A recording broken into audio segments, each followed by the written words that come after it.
Hey, security peeps. Happy Monday. I am Renee Small. I am here on the Breaking into Cybersecurity podcast series, and this is our special edition. I'm here with two amazing people. First, my co-host, Chris Foulon. Say hi to everyone, Chris. Hey, everyone.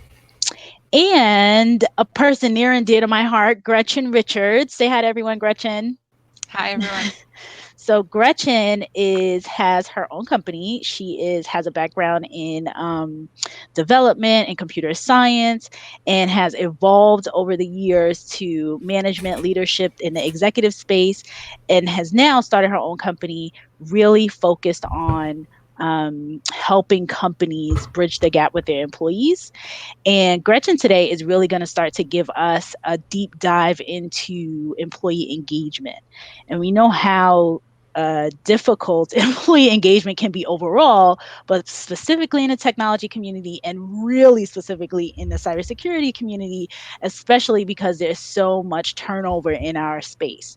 So Gretchen, I'm going to turn it over to you and have you kind of like talk to us initially about how you got here, what you did in college, what you majored in college and all that. And then we'll start to have a conversation around employee engagement. Okay. Well, I was actually a computer science and math major in college, graduated from the University of California at Davis. It was called computer science and math because it was, when I started, it was in the math department and it switched over to engineering by the time I graduated. So coming out of school, I moved back here right away and worked for one of what they called Beltway Bandits at the time, defense contractor, doing, coding for like 80 hours a week. And then switched to one of the telecom companies in the area. And then while I was there, I got promoted to manager. And so I programmed for about, 7-10 years, somewhere in there total, before switching to management and managing technical people and technical projects, which, is an interesting thing all to itself because technical people can have their own little quirks and certain ways of doing things and stuff. So that got me more into the people side. Coming out of school as a techie, I was very goal oriented. I was very, chop, chop, let's get it done. I really wasn't worrying about some of the softer skills. But I learned if you really want to succeed, especially in the long term, you really have to get those soft skills under your belt and you really have to work with your people skills. And how did you find that switch over from being technically focused to managing technical people was for yourself? It was hard, right? Because I had been really successful in my software development. So all those skills I kind of had to put like on the back burner, and I had to really rely on my management skills, which, I had been like a team lead of projects and stuff before, but I had never had to manage people before. And I very much felt, like I was just faking it, right? And one of the first things I had to do was hire somebody, and HR called and they're like, well, how much do you want to pay him? And I was like, wow, I get to decide that.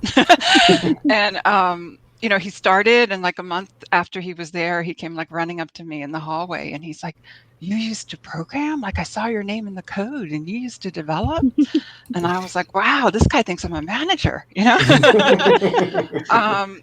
So yeah, it was a tough transition. And I remember my boss coming in and saying, oh, we have a problem with such and such. And, I'd want to jump in and give him the technical solution because I knew it. And he was like, no, who on your team is going to fix that problem? And he was like, when the executives get around and talk about a problem, they don't talk about how to fix it. They talk about how are they going to organize to fix it and which teams are going to be responsible for what and how are their teams going to work together to fix it. And so it was a real mind shift change that I had to go to get to that management level. Yeah. Go ahead, Chris. I was going to say that's really interesting because, for example, I was listening to a podcast from Chris Lazinski this morning about how he was recently released from one of his CISO roles. And it was kind of that same battle between technical, do you have to be at those levels of management versus how policy or management focused you have to be. And that struggle seems very real, mostly on the security side, because you have different sets of expectations depending where you are in the organization. Well, you have to have some technical skills, right? You have to know enough, at least a 10,000 foot level, to know how the pieces fit together. You need to know enough to be able to tell when your staff is like trying to pull a fast one on you, right? Like I can remember my staff coming in and trying to tell me like, oh, something was, all horrible and da da da, and it was all going to go bad. And I kind of laughed at them. I'm like, yeah, I remember doing that to my manager too, right? Because it's what technical people do. So it's easier if you grew up in the technical chain because you do kind of understand technical people and how they think, but you do want to have some expertise over what you're managing so that you do know when people are telling you something that doesn't make any sense. Mhm. Yeah. So when you have seen, like when you work with your clients and they're having struggles with the employee engagement space, is it typically that kind of a scenario? Like you've had awesome technical folks that have now been promoted into a management space, and then they are struggling with that, how to become a great manager and a great leader? Yeah, I think it's not just technical people. I think across the board, companies promote, doers that do whatever they're doing well into management space, and there's not necessarily great training on how to be a good manager. So, and I think technical people sometimes can be less outgoing and less people, and so it's sort of worse in the technical space, I think. But I love working with technical people. They're usually goal oriented. They're usually motivated. They're usually very easy to work with once you sort of learn their quirks and how to interact with them. Do you find that there's that engagement issue on the technical side where they don't maybe have all the technical challenges, or they don't have the resources needed to drive the employee engagement from that aspect? Um, well, I think employee engagement is an issue across industries. I think in the technology industry, it's got its own flavors of it that make it hard. One thing that's hard on the technology side is that there's just so much change, right? Technology is changing all the time, and keeping up and keeping your skills current, and that growth is one of the factors that really motivates people. So I think I think last year, U.S. or in 2018, U.S. companies spent like over $3 billion working on improving employee engagement, and engagement rates went from like 33% to 34%. So they barely moved. And I think the reason is it. Even though leaders say they think engagement is important, they delegated a lot to the HR department, and the HR department kind of works on the philosophy that they want to, if we make people happy, they'll be engaged, right? And so they do things like social events, they do happy hours, they do team building events, they get groups together to go do charity events. And all those are kind of useful and might help, but they don't really move the needle because they don't really impact your day-to-day working environment, right? The other thing that companies do a lot to improve engagement is they give away stuff, right? So they stock the fridge with food, they give you Starbucks coffee, or they give you a Starbucks card if you do something good. Um, they'll give you like foosball tables and places to go to sort of like unwind, which again might help with retention. They might help you like your work environment a little bit better, but they're not really impacting your day-to-day work experience. And the third thing I see companies sort of promote to improve engagement is like to communicate more, like clarify the goals, give more feedback, give more feedback more often, or do these personality tests, some of which are great, right? Like Kobe or DISC or Myers-Briggs, any of those can be good, they can be insightful, but do people really take those back to their desk and change the way they interact with others based on them? That's, I haven't seen that really a lot. Hmm. So I think a lot of the employee engagement activities that companies are doing are sort of these one-offs that people are like, oh my God, my plate's already full. Now I got to go do this. And they're not really changing the day-to-day activities. And so, my approach to employee engagement is different than that, because I think having built teams, from zero up, you have to keep your employees happy and engaged to grow your teams. You have to have good employee retention. But I think the way you do that is you set your employees up to be successful, right? And that was sort of my approach when I first became a manager, because my early managers were pretty bad, in my opinion. And I can remember distinctly like one manager walking out of my office at my second job and thinking, why don't you just ask me to do it blindfolded with my hands tied behind my back, right? It was just like putting all these obstacles in my way of getting my work done. And so when I first became a manager, I wanted to be the opposite of that. I wanted to be the one who got things out of the way so my staff could actually get their job done. And then through the years or decades, I worked on improving that. And then when I started this company, and I really wanted to work on helping people improve engagement, I did a lot of research about, what does it take for people really to be successful? And I looked at what some of the top performance coaches were saying about what motivates people, what drives people, what makes them feel like, they're living a successful life. And I took those and I kind of mapped them to the workplace because, the top performance coaches work with individuals. They aren't really talking about corporate. Mm-hmm. And so from my own experience and from the stuff from performance coaching, and based on this theory that if you want people to be engaged, you set them up for success, I came up with 5 key engagement drivers, which are vision. Does your company have sort of a higher purpose that people can be part of? The other one is independence. Do you give your people enough autonomy so that they're not just a cog in the wheel, but they actually can impact how they're performing their job and the quality of the product that they're putting out? Mm-hmm. The third one is growth. Are people getting a chance to build their competencies, to have some variety in their job, and to have some challenges and challenges that are achievable, right? You're not setting them up to fail. Um, the fourth one is outcome. Can people take pride in the work that they're doing? And is the work that they're doing actually aligned with the vision? Or are you saying you're going to do one thing, but actually doing something different, right? That's a huge motivational killer if you're doing that. And then the last one is relationships. Are people building relationships with their peers, with the company, and do they see some kind of rapport or relationship with their customers, whether they're internal customers or external customers, right? And so those 5, it spells out vigor for vision, independence, growth, outcome, and relationships. And I think if you manage those on top of a foundation of leadership and trust, that you're going to have engaged employees. So, What? in regards to the vision and the outcome, I often see that there's a huge gap.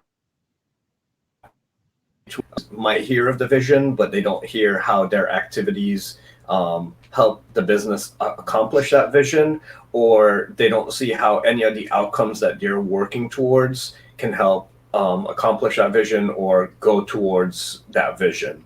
How do you think companies can improve that line of communication? Yeah, I think your vision shouldn't your vision statement or whatever shouldn't just be like a statement that's put on the wall and forgotten about. Your vision really needs to be what's driving your business, and it needs to be part of how you make decisions. And everybody should be able to see how they're contributing to that vision. And I think one of the problems with a lot of people's vision is they make it too general and too vague and too kind of bureaucratic, and people can't really even understand what that means. Um, there's, I don't have it in front of me, but there's one I use in my workshop from one of the big government contractors in the area, and it says something like, we want to be the best systems integrator, supporting our customers' missions and giving our stockholders good returns. And it's kind of like, yeah, it's going to get me up and get me going in the morning. It's so vision should really be, it's vision. It's actually should be able to be specific enough that it paints a picture in your mind, right? And Mhm. it's so, and I think a lot of people don't have that. They don't. If you've ever listened to Simon Sinek and his, start with the why, right? And that's what really drives people. So, and you look at really successful companies like Apple, and they have that, right? They want you to think differently, Mhm. and they have that vision that they're going to change the way humans interact with computers and stuff. I was going to ask, what, and you jumped right into that. In terms of the companies that do this really well, obviously, there are probably some that we really know. If you could share a couple of those, you just said Apple, some of the other companies Yeah, really do this and have the really, really highly engaged employees, because that statistic that you gave, that the yeah, $3 billion that was spent to go from 33% to 34%, it's just like, wow. yeah. Yeah. Well, Apple's one of the bigger ones that I think has good engagement. A lot of the smaller ones, I think, have better engagement. I think as you grow and you get to be sort of one of these mega companies, that it's really hard to keep that culture and to keep the engagement unless you have a really, really strong leader. Um, so I don't know that I have a whole lot of other examples of really great engagement, but none of them are coming to mind, but there are a lot of the smaller ones that are sort of the upstarts coming up. Right. Um, There's quite a few. I've been looking. You seem to be looking off to the side here because I'm looking at the comments. And there's one here that says Jeff White says, to the point of keeping employees engaged, what are your suggestions on creating and embracing a work-life balance for teams? I know you mentioned game tables, etc., but there can be blurred lines potentially for employees not knowing where work and home life begins and ends. Yeah, so that goes to the how much independence do people have and how much autonomy do people have, right? And it's a little counterintuitive, but the clearer the company is on their roles, their responsibilities, and not just the roles and responsibilities, a lot of companies end there, but it's the handoffs between the roles that people don't really define. And a lot of times those are the problematic areas. So the clearer you can define for somebody, like this is your space that you have to play in, the more freedom they have to move within that space, right? If it's not clear, then you're going to get sort of one of two things. People are either going to not kind of go to the edge of their responsibilities because they're not quite sure where the edge is and they'll hesitate, or we've all worked with someone like this where they say, well, I'm just going to keep going until someone tells me I'm going to stop, right? And then they're just like running over other people. So really having that clarity of role structure and expectations and how those handoffs are going to work is really key to freeing people up. And then once you know that, then you should know like what work you can do from home and what work you have to be there in person for, and the different ways that you can kind of manage that work-life balance, right? And yeah, I think that leads to into the employee burnout, which is a big thing that happens.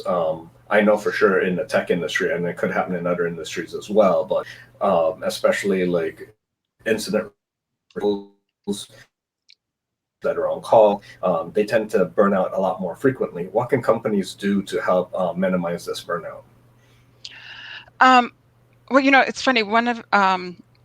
I took a stress management class years and years ago, and they said that people can be like really overworked and not stressed, and you can be mildly overworked and extremely stressed. And they said that the difference is you're more stressed when you feel trapped, or when you feel stuck, or when you feel like you have no help, or like just the world is on your shoulders, right? But you can be like extremely busy, but in a supportive environment, and you're not nearly as stressed. And so it'd be interesting to see in those cases if that's an underlying issue, right? Um, I mean, and if it's not, then maybe the expectations of just how much work somebody can do isn't realistic.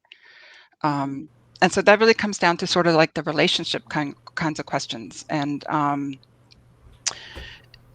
there's a lot you can do to engage your coworkers. I think that's one of the things that's really missing in the technical space is people learning from each other and this kind of on-the-job sharing of information. At my very first job out of school, I worked with this developer who was really good, and he would come over into my office. Back then we had offices, and he'd go to the whiteboard and he'd just come in and he'd say, "Hey, can I run something by you?" And he would start writing his design for his next piece of code up on the board. And then he would like look at me like, "Do you have any input?" And I would say, "Well, what would you do in this situation?" And he'd say, "Oh," and he'd write out what he would do. And then I would say, "Well, what would you do in this situation?" And he would like hesitate, and you could tell he was thinking about it. And then he'd go, "Oh, well, I would do this." Right. So we kind of went back and forth for 15 minutes. And at the end of 15 minutes, he would have flushed out his design because I would have thought of scenarios that he hadn't thought of. But at the same time, he was really good. So I'd always like take something from one of his designs and figure out how I could leverage it in the work that I was doing. Mm-hmm. And so from a customer standpoint, they got a higher higher quality product and our code lines kind of merged and were more similar, from a company's standpoint, like he could be out on vacation or out sick, and if they needed something changed in his code, I could dive right in and fix it because I understood it, and vice versa, right? And I quickly learned to go into his office and say, hey, can I run something by you, right? And so my code got better, his code got better. We learned just like a tremendous amount from each other about styles and approaches and different ways of viewing problems. And our team kind of like dissolved, and we were the last two to leave. And I think it's because we had that relationship where we were, learning from each other.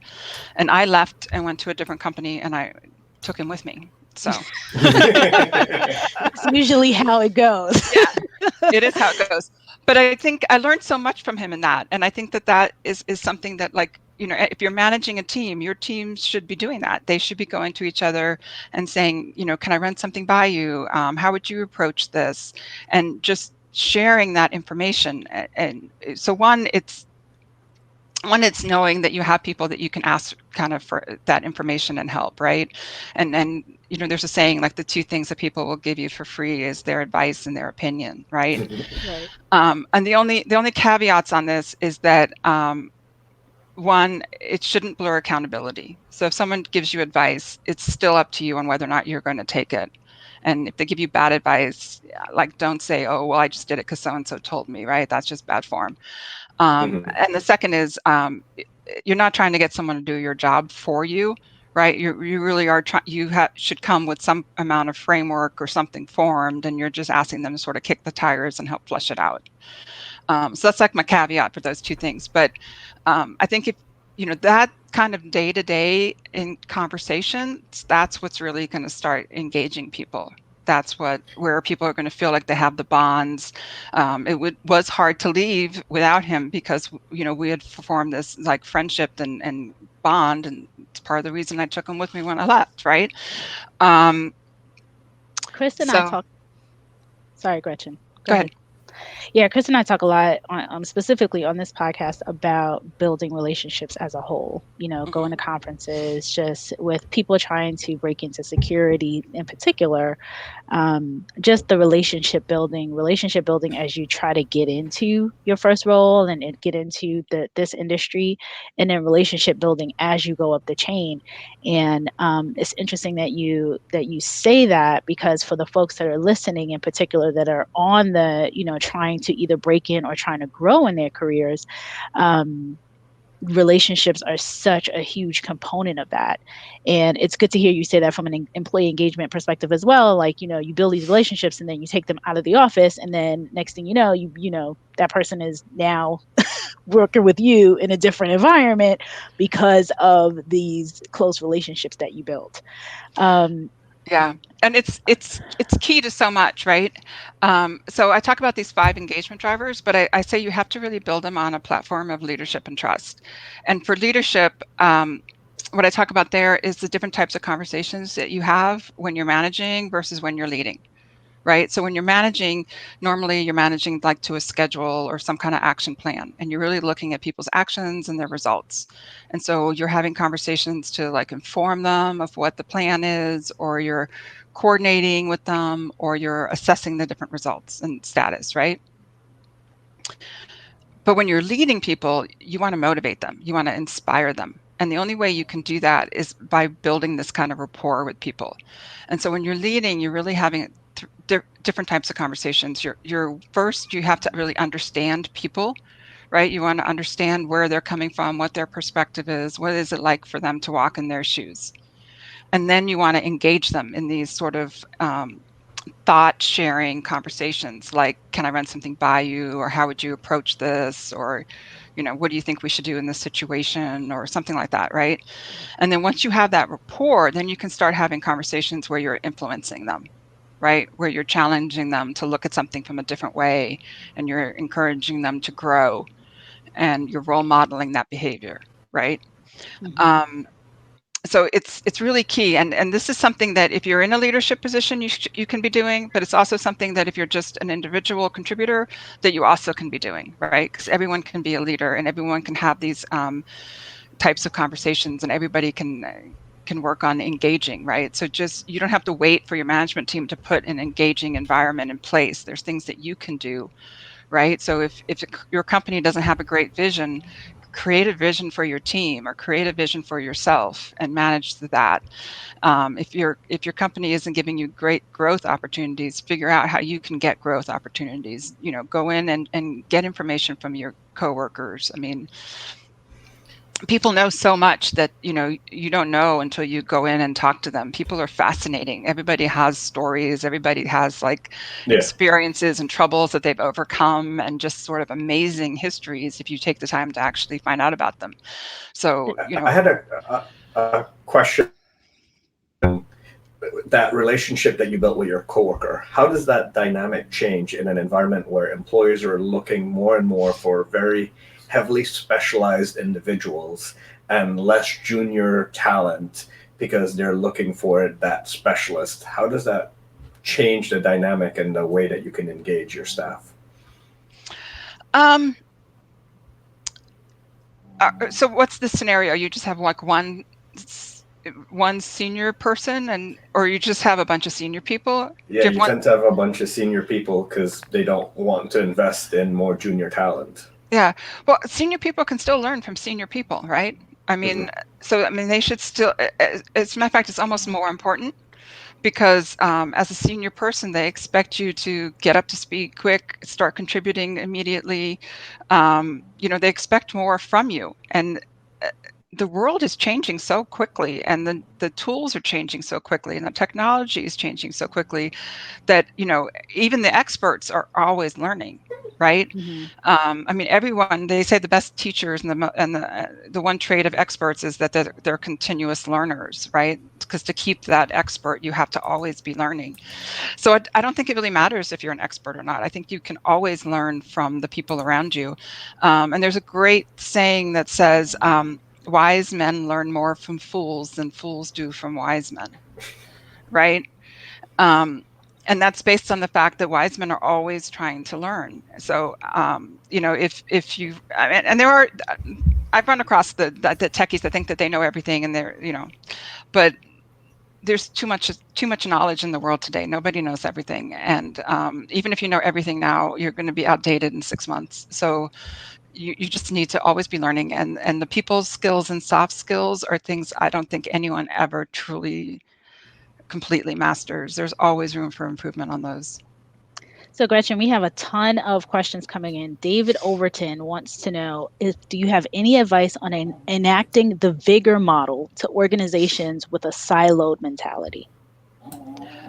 What kind of model? I'm sorry? Your vigor model? Oh, the vigor model. Yeah, so the silos, so it depends on where you are in the organization, right? So to really change a big organization, you need the buy-in from the top. It's otherwise you're sort of like paddling upstream, and it's pretty hard to change it if you're not getting the top people behind you and proactively supporting you. But having said that, I'm a real believer that you can always manage your environment to the best that you can manage your environment. And so if you're, depending where you are in the organization, you can manage your your piece down, right? You can get your team to be engaged. You can reach out to some of your peers and see, can we break down the silos between our organizations? And part of doing that is, especially if it's like your team, is really kind of creating this environment that's sort of like a tribe, right? So as humans, we evolved to live in tribes because that gave us our best chance of survival. We don't survive well as individuals on our own, whether it's in the wilderness or in the corporate world, quite frankly. And if you build a safe environment where people kind of trust each other and they don't feel like, they're going to get axed at any moment, people will naturally support each other. They'll naturally try to help each other through the bad times. They understand if someone's going through a difficulty, and they'll reach out and try to, help them along. But if you introduce that threat, right, the tiger comes into the village or, something, and people will then go into, fear mode, and then it's every man for himself. And so I think if you can set up an environment where people feel like they're supported, people feel like there's some trust, it goes a long way to breaking down silos. I remember once I was asked to take over this team, and my boss said the the person that I was taking the team over from had created a team of individuals, and that the team didn't talk to each other. Nobody knew what anybody else did, and if one of them was out, she was their backup. And he's like, I want you to make them a team. And so one of the things I talked to them about was this sort of like, this is your safety zone. You can mess up in front of us, but don't mess up outside of us, because that's more painful, right? And it's like, so you had a fight with your spouse in the morning on your way to work and you're not thinking clearly. So ask someone in the room to check what you're doing before you send it out. I would always, if I had an email that was going out broadly, I always had somebody else read it first to make sure the tone was right, to make sure I wasn't assuming knowledge that the other people didn't have, because that's so easy to do. And I think every time I had somebody review an email, I got feedback that made it better, right? So, it's that same, like, can I run something by you, right? Build that sort of community of trust with whatever sphere of influence that you have, and start breaking those silos down. And, that team that I was working with, I came in at 8 o'clock once, and my employee that came in at 6:30 and ran a bunch of daily reports was out sick. And someone else who came in at 7:30 had already been notified she was sick, ran all the reports, everything was done. And I was like, oh, I love you guys, right? Because they had built those relationships, they had built those rapports, they understood what each other did. And I didn't specifically ask them to do that. I mean, I asked them to, start talking to each other more, using each other for support. And they did the rest, and they learned all of that, and they just took care of it. And it was a much happier environment. You could tell they were happier coming to work, and they felt less stressed because the world wasn't on their shoulders anymore. They knew if they needed help, they had it. Yeah. Tyrone says, too many people get promoted to management because of their longevity with the company or because of someone they know without having any people skills whatsoever. Yeah, we've seen that. Yes, I have. Elongo has a question about how can security managers collaborate with HR managers to clearly write job descriptions for security jobs. I mean, that's kind of not specific to this topic.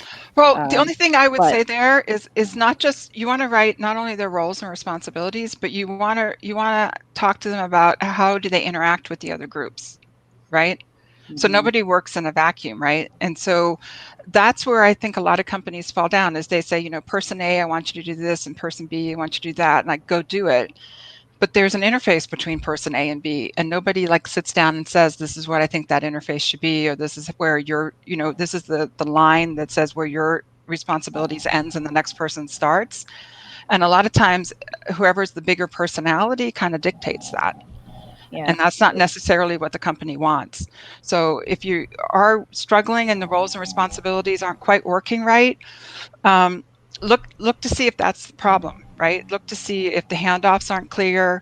One of the other things where they kind of break down is when to escalate isn't clear. When to escalate and how to escalate. And I think those are the things that kind of get missed, and people just sort of do a generic role description. Here's 4 bullets, go. And that's just not quite enough. On a similar line, how do you...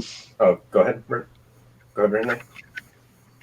No, go ahead, Chris. Go ahead. I was going to say, on a similar line, how do you promote that collaboration of roles and responsibilities across the organization so that each of the departments know what the other department does, but what the handoff is? Because between individuals is one thing, but sometimes between departments, there's that knowledge assumption, or that, oh, that's not my job, so I assume that's their job. How do you promote that communication between departments? Yeah, that's a great question, and I think that's something, actually, to be honest with you, that's something I probably didn't do well when I was in corporate. When I was in corporate, I spent a lot of time managing down and my customer. Those were like my main focuses. And I didn't spend as much time working with my peers as I would if I was in corporate now. Um, and I think it's really important to have those conversations with your peers, and you know, ask if you can go talk at one of your peers' staff meetings and brief them on what your team is doing, or invite them to come talk to your staff about what their team is doing, right? Because you do need those communications. I mean, one of the ways people get siloed is when you don't know what the other team's doing. It's really easy to think they're not doing anything, and that your team is doing all the work and everybody else is just slacking, right? And that's not usually true. Um, so you kind of have to, on all of these relationships and building trust and building respect, a lot of times you just have to go first, right? So you have to reach out and say, hey, my team would like to know more about what your organization does and how we can better interact with you. Mhm. Right. Yeah, absolutely. So Um, Tyrone wants to know, how do you remain a productive, positive employee when you're under an unchecked manager with poor people skills and is not held accountable by the leadership above that manager? Tyrone, I got an answer for that, but Gretchen, go ahead. well, again, you got to go first, right? So what you got to, and it's difficult. Believe me, I'm about to give you advice that's much easier said than done. Oh, but Gretchen, he But said he's asking for a friend. Just so oh well, all right.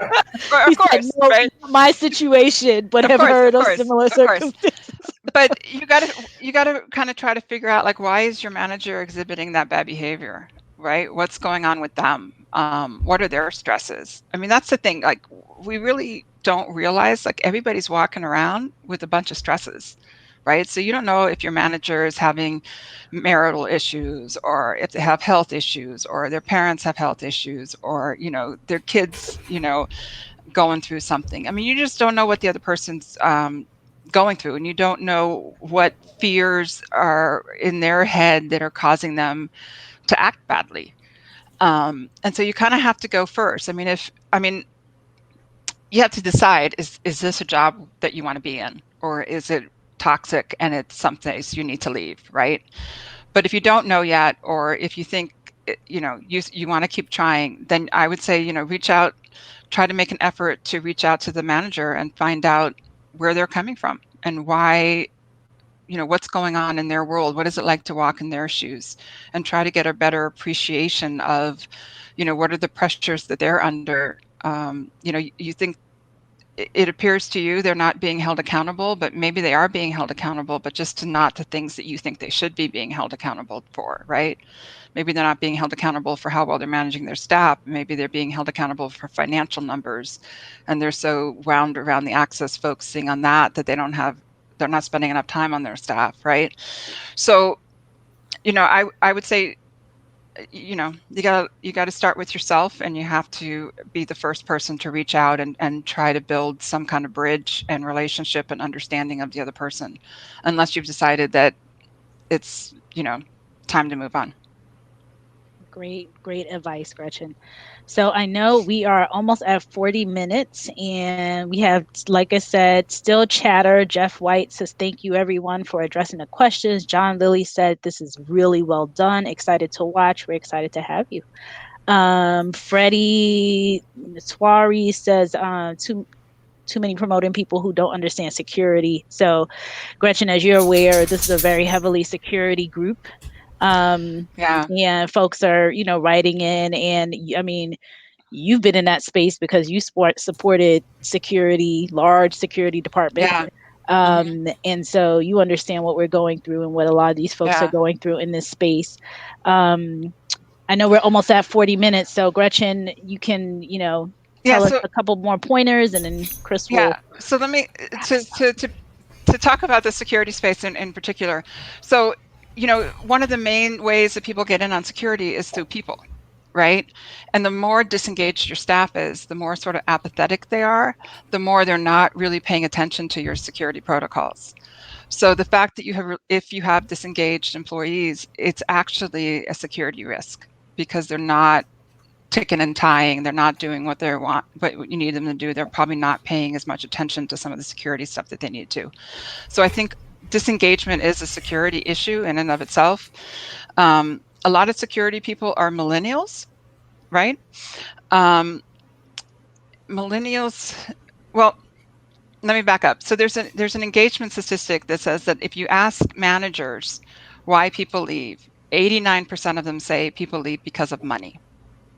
But if you ask the people who leave, only 12% of them say they leave because of money. Now, millennials, it's a little bit high. There's another stat that says millennials are 9% more likely to leave for money than baby boomers are. But the overwhelming reason that people leave, it's not because of money. They leave because they don't have challenges, or they're not appreciated, or they have just a bad boss, right? So the other stat, so the difference between the 89% of managers that think that they're leaving for money and the 12% that say they aren't is like 77%. And there's another stat that says that 75% of people quit their boss and not the company, right? So that's 75 and that's 77 are pretty close. Yeah. So if your employee's telling you that they're leaving for money, the odds are they're leaving because of you, right? I mean, they're probably initially leaving because of you, but they don't want to go to somewhere else for less money. But they're not going to tell you. They're not going to tell you. Right. So, I'm not going to tell you that. Right. Yeah. So, and even though millennials are just slightly more likely to leave for money, there's other stats that say 73% of people would stay in their job if they were given opportunities to grow their skill set. And there's another one that says half of the people would actually take up to a 29% pay cut if you could make their job a happy place to be. So, and have them enjoy their job. Yeah. So, you're at your job so much of your day and so much of your life. People really want more out of it. And I think the younger millennials, even more so, want a higher purpose, and they want all that kind of stuff. So, there's so much that you can do, but it comes down to management and leadership, right? And if your company doesn't have a good vision, try to set one up for your team. Or if you're just individual contributors, figure out what you want your own life vision to be.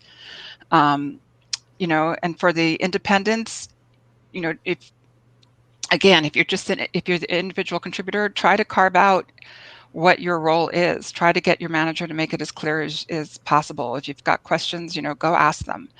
And for the growth, learn from your peers as much as you can. There's so much free information. There's all kinds of websites and blogs and stuff. There isn't any job security anymore, right? Job security is having your skill set, and keeping your skill set current, and keeping your skills up to date. But it's not just technical skills; it's the soft skills. Yeah. And then for the outcomes, you can manage the outcome as much as you can manage it. And then building relationships is 50% on you, and going first and building those relationships with your peers, building those relationships with your coworkers, building those relationships with your boss that is not the best boss in the world. And then one last thing, I've talked about managing those 5 on a foundation of leadership and trust, and we kind of talked about the leadership and those kinds of conversations. But for trust, I just want to point out, trust is a complicated subject, right? It's not just, are you open and honest? Trust, there's something that I call the 4 C's of trust. So there is character, which is, are you open, honest, and transparent? But there's also competency. Do people see you as competent, or do if you don't think your boss is going to do anything about a problem, then you're just not going to go tell them because you don't trust them to do anything. Then there's consistency, right? Does your company have a consistent set of rules, or is there favoritism? Is your boss, sometimes going to react calmly, or sometimes going to go off on you? So consistency is a big thing. And then the last is caring. Do people actually believe that you care about them? And so you really need all of that. You need to have those engaging conversations. You need to have the trust, and you need to set these things in play. But as managers, you should work on setting up the environments that have all that. But if you're an individual, do what you can. There's a lot that you can do as an individual to manage your own environment. Gretchen, what was the first C? I got competency, consistency, caring, but what was that first one? Character. Character. Okay, got it. And All right. So, as Chris, it looks like. I was Go going to say, ahead. as you talked a lot about building it from within the organization, we have a lot of job seekers here. And typically, the last question I ask is what sage advice you would give to job seekers for finding their new role.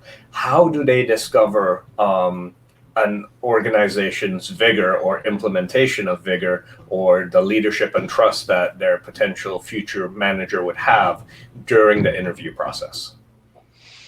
Oh, that's a great question. You know, interviewing is such a hard thing because neither party is necessarily being their relaxed, normal selves. But, you know, both parties are trying to gauge the other and trying to figure out if it's a fit. And, you know, you'll see from the corporate side, a lot of people asking more situational type questions. And I think it's really fair as an interviewee to ask situational type questions back. And so you could ask the manager, you know, those types of questions, you know, how do they handle work-life balance issues, and come up with like a scenario and say, you know, well, how would you handle it in this situation? Or ask them specifically about those 5 different things. Ask them what are their growth plans for employees? You know, do they have growth plans? Do they set stuff up? You know, smaller companies don't necessarily have huge training budgets, but there's lots of ways to learn without that. And so, you know, ask them what kind of opportunities there are. One of the stats I saw too that said that most people, when they get a new job, get it at a different company, meaning there's not a lot of inward mobility within companies. So you might want to ask about that, right? Because you might get into InfoSec in one area, but you really want to go look in like other areas. And so are there ways to go from like access management to intrusion detection or, you know, whatever. And then even if you're in with a company and they hired you because you know the latest firewall, well, 6 months from now, there's going to be a different version of that firewall or a totally different beast that comes out. You know, what are their policies for keeping people up to speed on the latest? And, you know, see what they say and ask them what their vision is, right? And if they don't know what their vision is, that's a clue. Or if it's, you know, something that's doesn't seem like it's at the forefront of their minds, that should be clear as well. Tyrone, I think that's a really, thank you, Gretchen. Tyrone in particular, that's some good advice to give your friends who might be looking for new opportunities. So, Gretchen, I want to thank you so much for coming on. From the comments, I mean, people are just saying that they have thoroughly enjoyed this conversation. Chris and I are specifically trying to bring in more experts that can help everyone in their career. So we know it's one thing to break in, but like you said, if you're in InfoSec and you're trying to get from access management over to, you know, something else. Into a different area, like how do you do that? How do you maneuver within, which I personally think is such a huge opportunity for companies to give people other shots, because you already, especially if you have a great employee, they know your space, you know them, and just giving them that opportunity to move around, you get so much more as a whole, so much more engagement, you know, from doing that, from people moving around. And I give you my own example, moving around within a company. And I didn't even get, like, to your point where people would take a pay cut. I didn't get a pay raise. I didn't get a promotion, but I had the opportunity to move and move and move and gain so many more skills. And that kept me there for a longer period of time. So, you know, I think employers really need to listen to you and take heed. And so, Gretchen, one thing too, if you're a manager and you're busy and you're overwhelmed and you have too much on your plate, step back. Gretchen. No. This is my little. Well, step back and look at what you're doing and look at what's on your plate and see, is there something on your plate that you could actually delegate down as a growth opportunity for somebody under you, right? And I mean, you can't just like give it to them and walk away. You have to give it to them and mentor them and train them and whatever, right? But I think sometimes we get so caught up on the day-to-day treadmill that we don't stop to think about that kind of stuff. But I bet most managers are doing something, at least the overworked ones, that they could delegate down, and their employees would actually love to do it. Yeah. And so Awesome that's advice. something people should look at.